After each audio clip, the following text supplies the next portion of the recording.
Hello বন্ধুরা, সবাই কেমন আছেন? আশা করছি সবাই খুব ভালো আছেন এবং সুস্থ আছেন। আজকে আমি পাবদা মাছ কষা করে দেখাবো, যার জন্য আমি 4টে পাবদা মাছ নিয়েছি।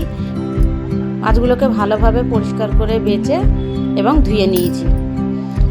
এবারে আমি ভেজে নেব, যার জন্য আমি গুঁড়ো মশলাগুলো মাখিয়ে নেব। প্রথমে একটু হলুদ গুঁড়ো, লঙ্কার গুঁড়ো এবং একটু জিরে মরিচ আর লবণ নিয়ে ভালোভাবে মাছটার মধ্যে মাখিয়ে রেখে দেবো। ভালোভাবে হাতের সাহায্যে পুরো মাছটার মধ্যে মশলাগুলোকে মাখিয়ে নেব। দেখতে পাচ্ছেন,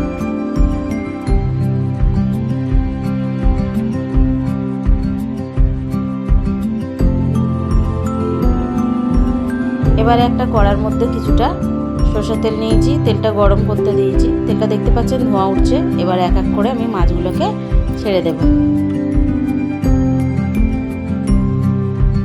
এই কাজটা কিন্তু খুব সাবধানে করবেন, কারণ তেলটা খুবই গরম হয়ে গেছিলো। আর তেলটা না গরম হলে আবার মাছটা ধরে যাবে তলায়, সেই জন্য একটু তেলটা গরম হতে দেব।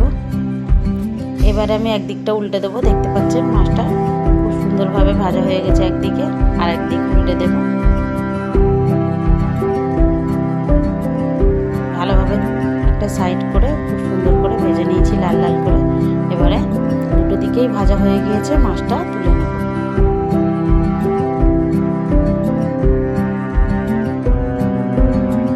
এবার ওই তেলের মধ্যে কেটে রাখা পেঁয়াজগুলো দিয়ে দেবো। এখানে আমি প্রায় মিডিয়াম সাইজের দুটো পেঁয়াজ নিয়েছি। পেঁয়াজগুলোকে দিয়ে একটুখানি লাল লাল করে ভেজে নেব। পেঁয়াজটা হালকা কালার চেঞ্জ হয়ে গেলে ওর মধ্যে একটা কেটে রাখা টমেটো দিয়ে দেব। টমেটোটা হালকা একটুখানি নরম হয়ে আসলে এবারে এক এক করে গুঁড়ো মশলাগুলো দিয়ে দেবো। প্রথমে একটু হলুদ গুঁড়ো দিয়েছি, তারপরে একটু লঙ্কার গুঁড়ো দিয়েছি, আর এখানে 2-3 চামচের মতো আদা রসুনের পেস্ট দেবো। আমার আদা রসুনের পেস্টটা একটুখানি পাতলা মতো, যেহেতু জল দিয়ে মিক্সিতে পেস্ট করেছি, ওই জন্য একটু বেশি করেই দিলাম। আমার মনে হচ্ছিলো মশলাটা একটু কম হয়ে গেছে, ওই জন্য আর একটুখানি করে মশলা দিয়ে সব একসঙ্গে একটুখানি জল দিয়ে ভালোভাবে কষিয়ে নেব।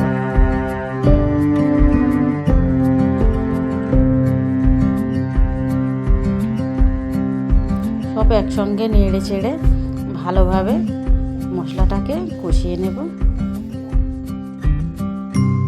দেখতে পাচ্ছেন মশলাটা কষানো হয়ে গেছে খুব সুন্দরভাবে।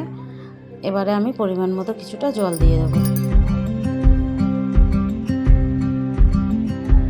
ঝোলটা ফুটে উঠেছে, কিন্তু আমি একটুখানি লবণটা চেক করে দেখছিলাম যে একটু কম আছে, ওই জন্য আমি অল্প করে লবণ দিয়ে দিলাম। এই রান্নাতে আমি জিরে মরিচের গুঁড়োটা শেষে ব্যবহার করলাম, কারণ গন্ধটা খুব সুন্দর লাগে, ওই জন্য আমি শেষে দিলাম 1 চামচের জিরে মরিচের গুঁড়ো এবং কুচিয়ে রাখা ধনেপাতাগুলো দিয়ে ভালোভাবে ফুটে এসছে। এবার মাছগুলোকেও দিয়ে দেবো এর মধ্যে।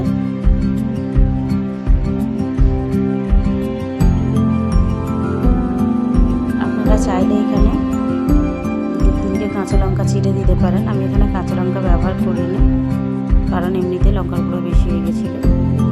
দেখতে পাচ্ছেন একদম গা মাখা মাখা হয়ে এসছে। এইভাবেই গ্যাসটা বন্ধ করে দেবো ঠিক এখন। এটা একবার এরকমভাবে বানিয়ে খেয়ে দেখবেন, খুবই ভালো লাগবে।